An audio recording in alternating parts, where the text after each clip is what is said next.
नमस्कार। आजकल एक बात तो हम सब देख रहे हैं, चाहे बच्चे हों या बड़े, एलर्जी की समस्याएं बहुत ज्यादा बढ़ गई हैं। किसी को खाने की चीजों से दिक्कत है तो किसी को मौसम बदलने पर। ऐसा लगता है जैसे हमारे आसपास हर कोई किसी न किसी तरह की एलर्जी से परेशान है।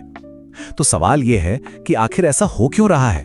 हमारे खाने की आदतों और हमारे शरीर के डिफेंस सिस्टम के बीच ऐसा क्या बदल गया है जो एलर्जी को इतना आम बना रहा है? चलिए आज इसी गुत्थी को सुलझाते हैं।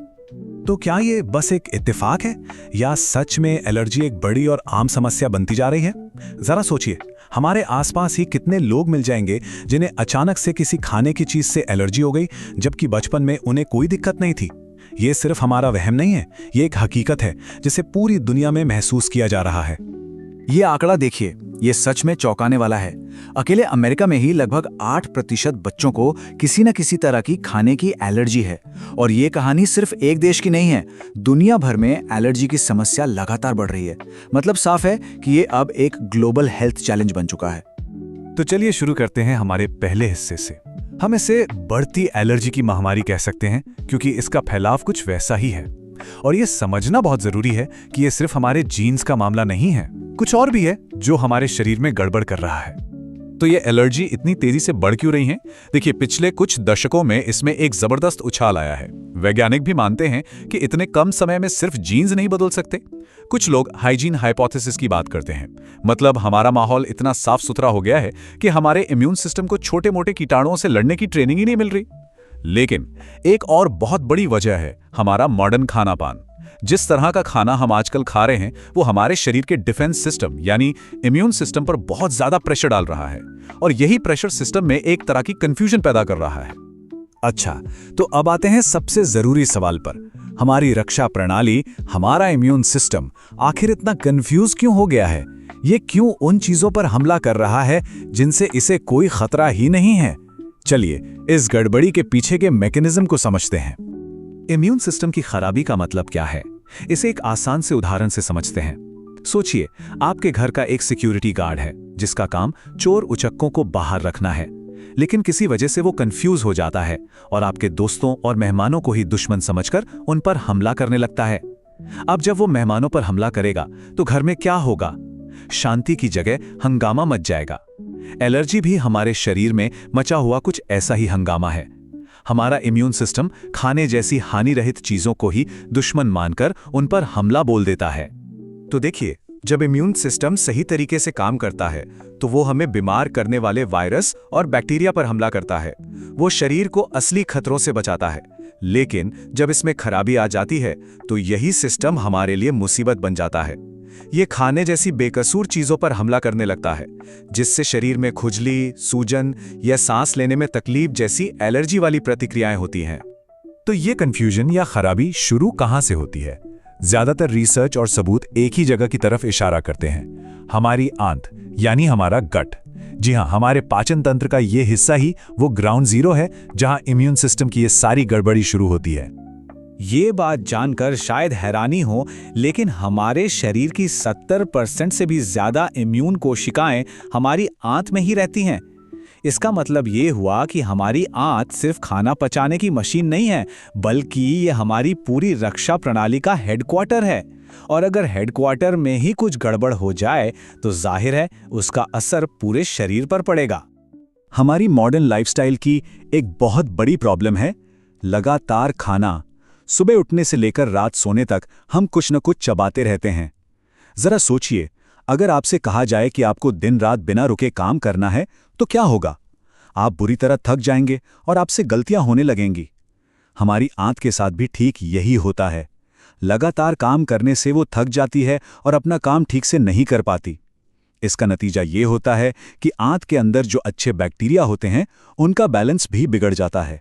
तो ये प्रोसेस काम कैसे करता है? चलिए स्टेप बाय स्टेप समझते हैं। सबसे पहले, लगातार खाने और गलत खानपान से हमारी आंत की दीवारें कमजोर हो जाती हैं। फिर दूसरा स्टेप, इन कमजोर दीवारों से बिना ठीक से पचे हुए भोजन के कण और दूसरे टॉक्सिन्स लीक होकर हमारे खून में पहुंचने लगते हैं। और तीसरा, जब ये अनजान पार्टिकल्स खून में पहुंचते हैं तो हमारी इम्यून सेना उन्हें बाहरी हमलावर समझ लेती है और उन पर पूरी ताकत से हमला बोल देती है। बस यही हमला हमें एलर्जी के तौर पर महसूस होता है। डॉक्टरी भाषा में इस कंडीशन को लीकी गट कहते हैं। अब ये सुनने में बड़ा टेक्निकल लगता है, पर इसका मतलब बहुत सीधा सा है कि आंत की दीवार में रिसाव यानी लीकेज शुरू हो गई है। कल्पना कीजिए कि आपकी चाय की छन्नी में छेद हो गए हैं, तो क्या होगा? चाय की पत्तियां भी आपके कप में आ जाएंगी, है ना? लीकी गट भी कुछ ऐसा ही है, जहां अनचाही चीजें हमारे खून में पहुंच जाती हैं और यहीं से इम्यून सिस्टम के कंफ्यूज होने की कहानी शुरू होती है। ठीक है, तो अब हमें जड़ पता चल गई है कि प्रॉब्लम आंत में है।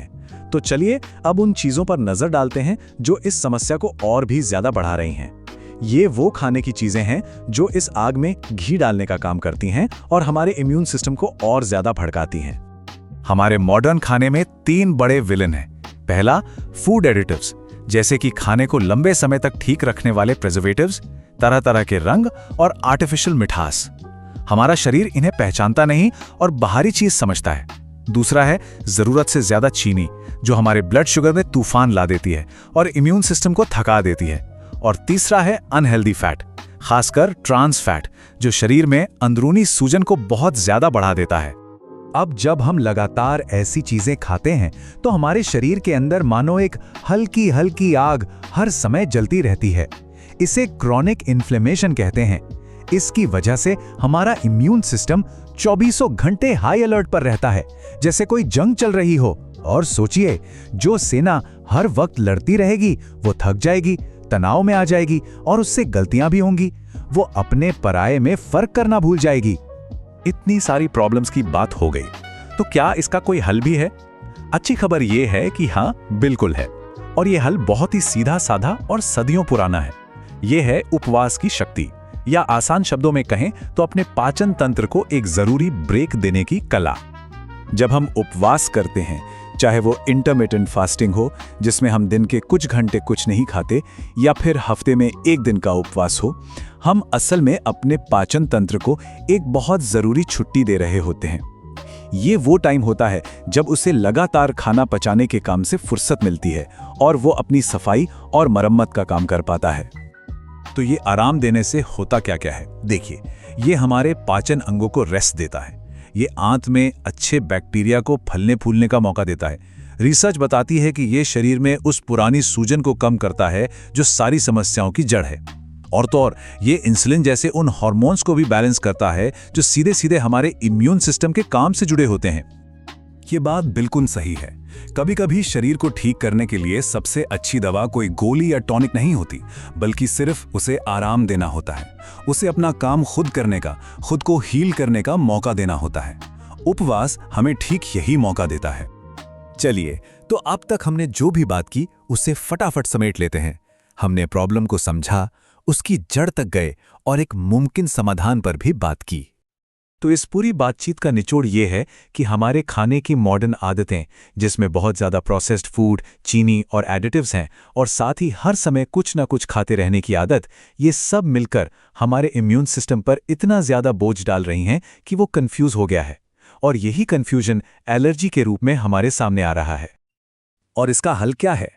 हल है अपने शरीर को खाने से एक नियमित ब्रेक देना।